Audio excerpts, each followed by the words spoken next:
Peut-on considérer Nicolas Jackson comme le numéro 9 qu'il faut aux Blues de Chelsea? Auteur d'une première partie de saison assez intéressante, l'international sénégalais est sur une dizaine de 7 matchs en Première Ligue sans avoir inscrit le moindre but, alors qu'il a coûté plus d'une quarantaine de millions d'euros en provenance de Villarreal. Est-ce que c'est le 9 qu'il faut? Est-ce qu'il faut lui laisser du temps? Est-ce que le potentiel est toujours présent chez Nicolas Jackson? Avec moi, Abdou, Diadier, Axel. Diadier, on en pense quoi de Nicolas Jackson cette saison?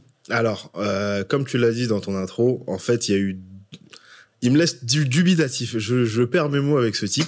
Il y a tellement de choses à dire. En fait, le problème, c'est que là, sur la première partie de saison, donc voilà, ça partait très bien, marquait beaucoup de buts. Dans le jeu, il est toujours connecté avec les autres, que ça soit Palmer ou même les ailiers Sancho ou Neto. Mais là, en fait, la disette qu'il a pour un club qui vise le top 4, c'est impossible. En fait, c'est pas possible à gérer. Ah, vous visez le top 4 maintenant? Bah oui, je l'ai toujours dit dans les vidéos précédentes, vous pouvez aller voir d'ailleurs, qu'on visait le top 4, donc une fois que le maintien était assuré, bien sûr. Mais plus sérieusement, ouais, non, dans les finitions, dans les choix, dans les surfaces de pied qu'il utilise pour quand il arrive face au gardien, c'est très compliqué. Donc voilà, pour moi, c'est pas le 9 qu'il nous faut. Et il faudrait le remplacer au plus vite pour l'année prochaine. Là, on finit la saison avec lui, mais c'est pas possible d'avoir un titulaire comme ça, à ce niveau-là. Avant de revenir sur les solutions à recruter pour cet été, Axel, qu'est-ce qui se passe avec Jackson, notamment depuis ce mois de décembre, qui a un peu tout changé et tout basculé chez Chelsea? Moi, il me fatigue. Hein. Ah. Il me fatigue. À regarder, c'est fatigant de regarder Jackson.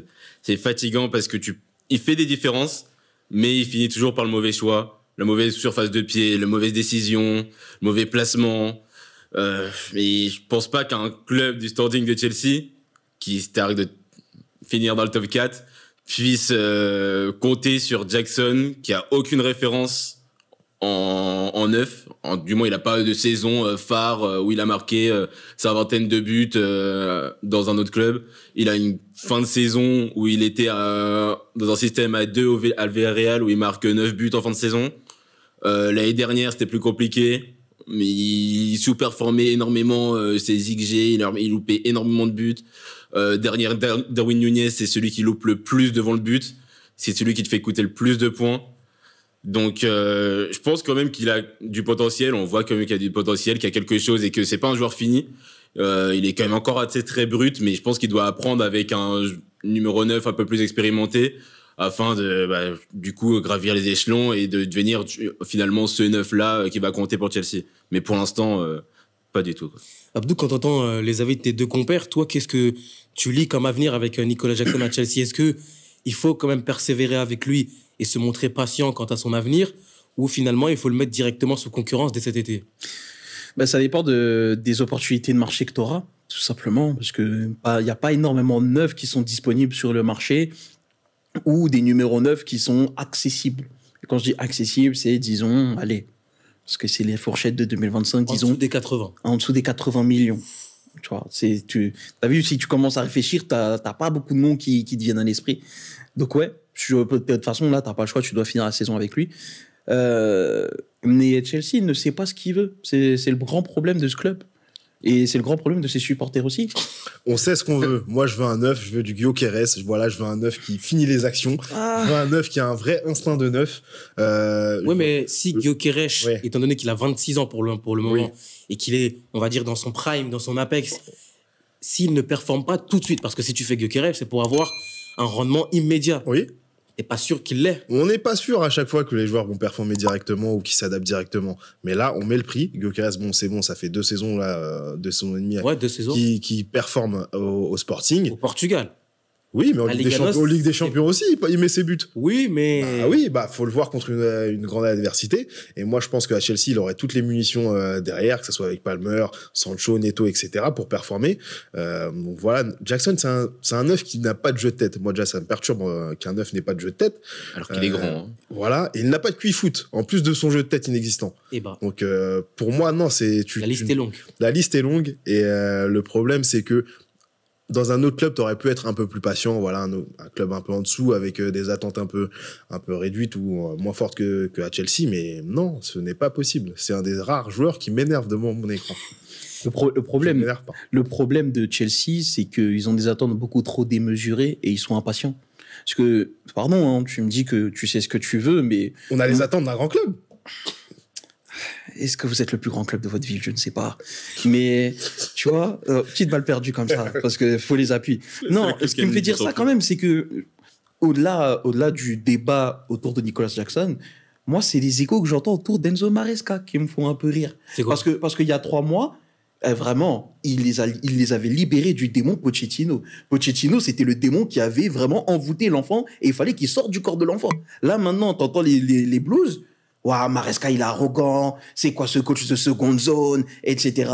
À partir du moment où t'es pas certain, t'es pas serein avec le coach que tu as, c'est normal que ton œuf ne performe pas. Parce qu'il y a quand même un lien d'âme entre la confiance que tu dégages et que tu dois faire rejaillir sur le groupe et la santé mentale, en tout cas sur un terrain de football, de ton numéro 9. Si ton écosystème, il n'est pas bon, si les têtes pensantes, elles sont pas bonnes, les postes clés ne seront pas forcément bons. Regarde Nicolas Jackson. Regarde Cole Palmer dans les gros matchs. Tu vois ce que je veux dire? Il y a trop de défaillances à Chelsea. Donc, il serait temps de prioriser les choses et de te dire, OK, Nicolas Jackson, c'est pas le 9 qui va me faire remporter la Ligue des Champions. A priori. Qu'est-ce que je dois chercher? Cole Palmer peine à performer dans les très très grosses affiches. OK, alors que c'est sur le papier mon meilleur joueur. Qu'est-ce que je fais? Qui est-ce que je vais prendre? Est-ce que j'ai forcément besoin d'un numéro 9? Est-ce que le coach que j'ai, je vais continuer avec lui? C'est quoi sa vision? Qu'est-ce qu'il veut exactement? Est-ce que Nicolas Jackson répond aux attentes du coach qui est en place? Parce que s'il a la confiance d'Enzo Maresca et juste il performe pas, bah, j'ai envie de te dire, bah, cher, bien fait pour vous. Par contre, si tu me dis que Enzo Maresca, il voulait pas de Nicolas Jackson et qu'il voulait autre chose, là, c'est un autre débat. Mais dans tous les cas, tu ne peux pas attendre monts et merveilles de la part de Nicolas Jackson quand, au final, le coach, ça va pas. Les autres tours, c'est tip-top. Et les dirigeants là-haut, ils font n'importe quoi avec le club. Mais dans ce que vous dites par rapport au fait qu'il faut soit concurrencer Jackson, soit peut-être s'en débarrasser, potentiellement, l'option Gyökeres est intéressante. Mais s'il n'y a pas Gyökeres, il y a qui? On entend du Liam Delap, on entend du Matistel, mais c'est encore de la même catégorie que Nicolas Jackson. C'est des attaquants qui sont pas confirmés encore au très très haut niveau. Et en dessous des 80 millions, comme vous avez dit, on va pas avoir grand monde. Moi, mon rêve plus profond, Isaac. Ouais. C'est les rêves de tout le monde. Newcastle, c'est le rêve de toute l'Europe. Sachant que Newcastle l'a chiffré à 180 millions. Mais c'est un coup que devrait faire Chelsea. Si c'est un club qui veut s'installer dans le top 4 et qui a des ambitions d'être un des plus gros clubs en Première Ligue et un club qui compte en Ligue des Champions, c'est un coup que tu dois faire. C'est aller chercher un Isaac, aller chercher un Gyökeres, même si c'est pas encore de la même standing que Isaac. C'est ce type de neuf là que tu dois aller chercher. Moi, j'ai une question. Moi, je trouve en fait que tu poses pas la bonne question. Si les Blues, vous êtes prêts à poser combien pour aller chercher un numéro 9 capable de performer à moyen terme? Pas moyen, court terme. À court terme. Moyen terme, genre les 2 tranches, je veux dire. On est prêt à mettre ce qu'il faut mettre. C'est quoi ce qu'il faut mettre? Ce qu'il faut mettre. Je donne pas de fourchette de prix. Parce que tu vois, Je donne pas de fourchette de prix. Si je te prends la fourchette qu'a dit Newcastle, les 180 millions, tu les mets sur Isaac. Je les mets. On a mis 130 sur Cassidou, on a peur de rien. On a mis 100 millions sur Moudric. Donc à partir de ce moment-là, moi, vous êtes vraiment les dérégleurs que vous pensez. Tu peux aller sur un 9 confirmé. Voilà. Après 80 millions sur Isaac. Après Abdou, ce qu'il disait par rapport à Maresca, oui, qui doit mettre en place l'écosystème favorable pour que Jackson performe. Ok, là je suis bien d'accord, mais ça déresponsabilise un peu le joueur. Moi je suis désolé, ça fait 7 matchs qu'il n'a pas marqué. Si ton attaquant de pointe, pendant 7 matchs, il ne marque pas et l'entraîneur lui répète sa confiance à chaque fois, c'est que ça vient aussi du joueur. Je suis désolé, ceux qui ratent contre Manchester City, ce n'est pas possible. Vous voyez ce qu'il vient de dire? Tu parles du face-à-face. Ce n'est pas possible.